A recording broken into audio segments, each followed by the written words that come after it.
Labor unions are attempting to get out the vote on Tuesday. The head of the National AFL-CIO handed out leaflets and talked with workers outside Miller Brewing in Milwaukee on Thursday. The AFL-CIO is backing Democratic candidate Mary Burke for governor. Union President Richard Trumka has called Governor Walker the poster child for anti-labor policies and said recently he thinks Walker will lose this time around. And Richard Trumka joins us now on Up Front. It's good to have you on the program. Thanks, Mike. Thanks for having me on. Why do you think he's going to lose this time around? I know you said that a few days ago. Some things have changed, some new stories about Mary Burke's work history, some new polling. Why are you confident that Scott Walker's, in your words, on his way out? Because this is an easy choice for workers. It's a choice between progress or conflict.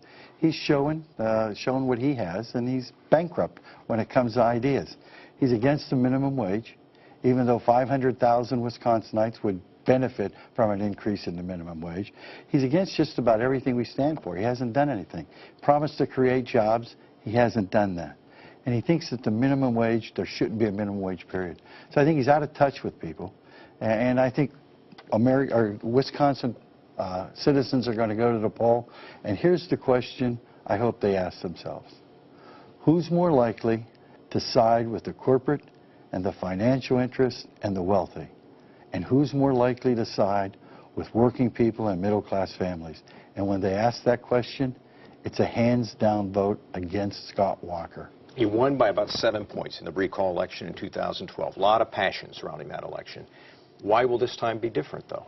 Well, this isn't a recall. A lot of people didn't like the process of a recall. So you think that definitely hurt the forces who wanted to remove him from office? Yeah, I think they did. Yeah. Even our own people were ambivalent about doing a recall. They said, you know, the election's the election, but now this is a regular election. And again, they're going to have an easy choice when they walk in the poll. It's either progress with Mary Burke or conflict with Scott Walker. How involved is your union in this effort to remove Scott Walker from office? What all are your people doing at this moment in time? Well, we started a number of months ago educating our members on the issues to make sure that they knew who stood with them and who stood with the financial interests and the wealthy and the Koch brothers. That would be Scott Walker, of course. Right now, we're out canvassing, doing door-to-door knocks. We're phone banking, having our members talk to our members. We're leafleting. I was at the brewery on Thursday, and we do a bunch of mail to give them information and comparisons on where the candidates stand.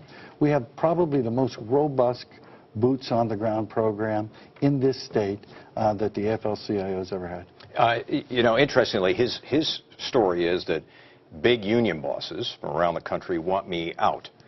You're a big union boss. Are you helping him sell his narrative?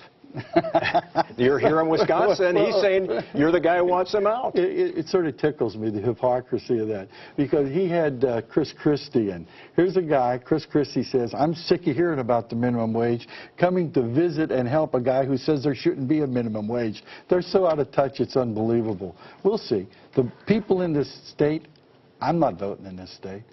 My members are in this state. Workers are in this state. They're talking to one another.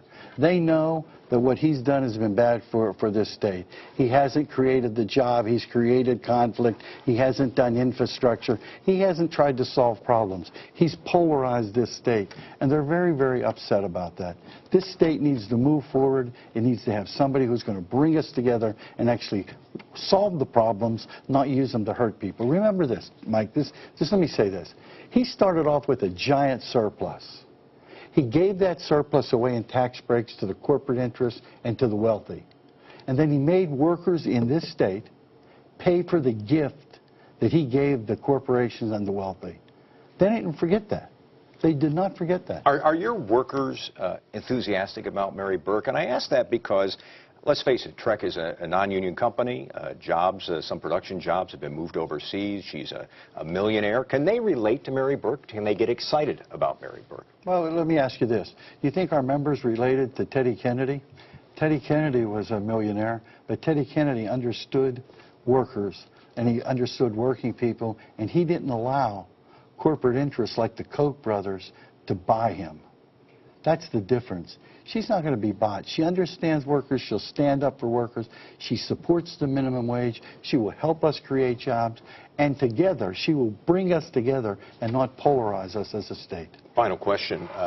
What happens if Scott Walker wins? What happens for you folks if he wakes up on Wednesday morning and he is still governor of Wisconsin? Well, we get up on Wednesday morning and we figure out how we're going to go forward. We're still going to try to raise the minimum wage. We're still going to try to create infrastructure. We're still going to try to create jobs. And we'll still extend a handout to whoever the governor is, saying that we want you to come together and not polarize this state. Let's work together. But here's the truth, Mike. That's not going to happen on Wednesday, because Mary Burke's going to be the governor. Richard Trumka is the president of the AFL-CIO. We appreciate your time. Thanks very much for being with us. Thanks for having me on. You bet. We're not forgetting about the other important statewide race this year for Attorney General. Next on Up Front, I'll be asking our political analyst if this is still anybody's race to win. But first, the WisPolitics week ahead.